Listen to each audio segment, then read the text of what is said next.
கிறிஸ்துவில் பிரியமானவர்களே, ஆண்டவராய் இயேசு கிறிஸ்துவின் நாமத்திலே உங்கள் யாவரையும் வாழ்த்தி ஆசீர்வதிக்கிறேன்.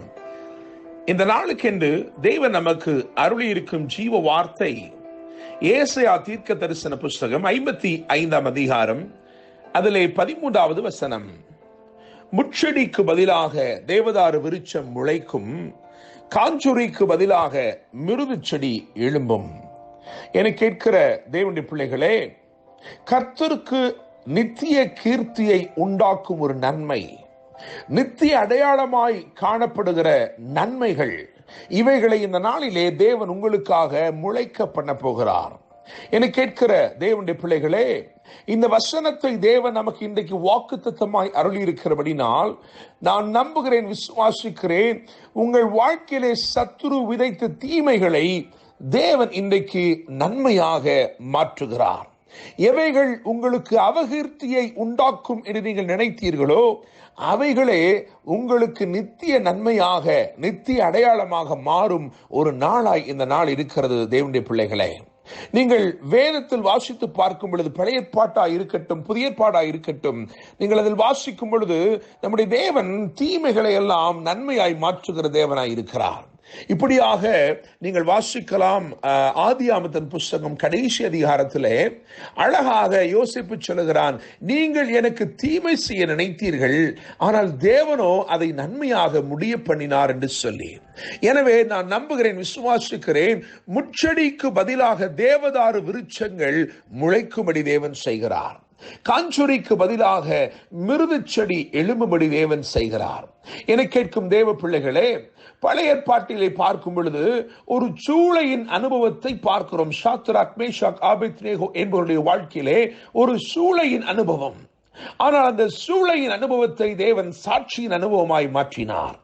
புதிய ஏற்பாட்டை எடுத்து பாருங்கள், அங்கே ஒரு சிறைச்சாலையின் அனுபவம். அதிலே நீங்கள் பார்க்கும் பொழுது பவுலும் சீலாவும் அங்கே காணப்படுகிறார்கள். அந்த சிறைச்சாலையின் அனுபவத்தை தேவன் சாட்சியின் அனுபவமாய் மாற்றினார். என கேட்கும் தேவ பிள்ளையே, சூளையின் அனுபவமாய் இருக்கலாம் அல்லது சிறைச்சாலையின் அனுபவமாய் இருக்கலாம். எதுவாய் இருந்தாலும் தேவன் அதை சாட்சியின் அனுபவமாக இன்று மாற்றுவார். உங்களை சிறுமைப்படுத்தும் எந்த சூழ்நிலையை சத்துரு விதைத்திருந்தாலும் அந்த சூழ்நிலையை தேவன் மாற்றி ஒரு சிறந்த நன்மையை இந்த நாளிலே முளைப்பிக்க போகிறார் தேவனுடைய பிள்ளைகளே. எனவே இந்த நாளில் இந்த விசேஷமான அதிகாரத்தை சற்று தியானிக்கும் பொழுது ஒரு 5 காரியங்களை விசேஷமாக நாம் கண்டுகொள்ள முடிகிறது. 2ஆம் வசனத்தை கவனித்து பார்க்கும் பொழுது ஏசாயா 55:2 அதிலே நலமான சாப்பாடு எழுதப்பட்டிருக்கிறது. நலமானதை புசியுங்கள் என்று எழுதியிருக்கிறது.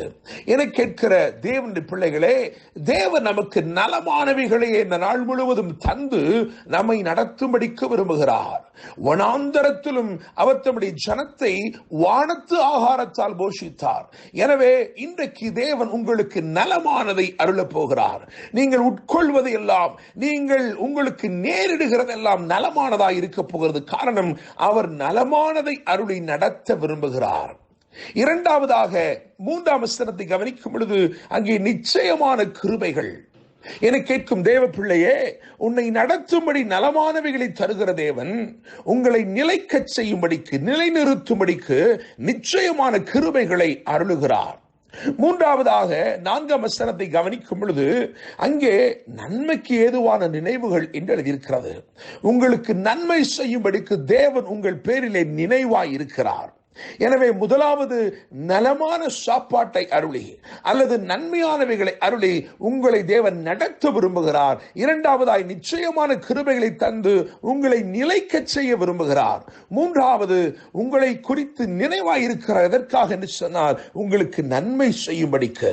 அவருடைய நினைவுகள் உயர்ந்த நினைவுகள் என்று எழுதியிருக்கிறது. உயர்ந்த நினைவுகளை கொண்டிருக்கிறார். எதற்காக என்றால் உங்களுக்கு நன்மை செய்யும்படிக்கு.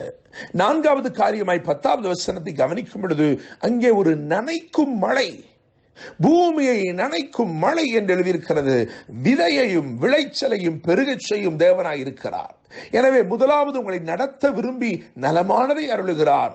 உங்களை நிலைக்க செய்யும்படிக்கு நிச்சயமான கிருபைகளை தருகிறார். உங்களுக்கு நன்மை செய்யும்படிக்கு உங்கள் பேரிலே நினைவாகவே இருக்கிறார்.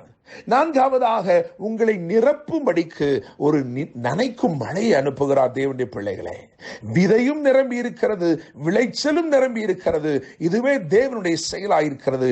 ஐந்தாவதாக உங்களுக்கு நற்கீர்த்தியை உண்டாக்கும்படி ஒரு நித்திய அடையாளத்தை ஏற்படுத்துகிறார்.